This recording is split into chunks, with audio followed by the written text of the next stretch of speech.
I'm the darkness. I'm the night. I'm vengeance.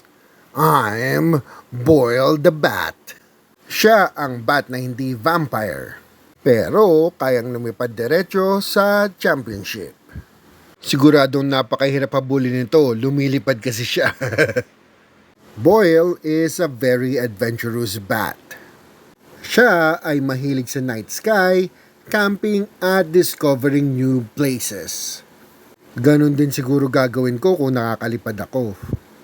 Pero kahit tahimik man siya minsan, marami siyang adventurous stories. Super love ni Boyle lumipad sa gabi habang pinagmamasdan ng buwan at mga bituin. How romantic. Para sa kanya, mas magical ang mundo kapag tahimik ang paligid. Parang nakakarelate ako kay Boyle. Isa sa kanyang favorite hobbies ang camping dahil gusto niyang matulog sa ilalim ng stars at makinig sa tunog ng kalikasan. Mahilig din siya gumawa ng mga map ng constellations para siyang astronomy guide ng barkada.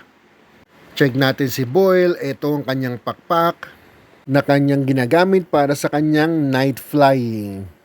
Ang cute-cute naman. At yun naman ang kanyang tenga, ang ganda ng pagkakakurba, no?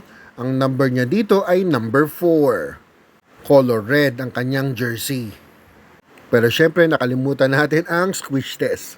Squish squish, squish squish, squeaky squeaky squish. Pasok siya, pasado naman sa ating squish test. Ito naman ang kanyang photo card of course and the QR code. Hindi natatakot si Boyle na sumubok ng bagong lugar. Kapag may bagong adventure, si Boyle ang unang nagsasabing, tara, explore natin. Ang tapang.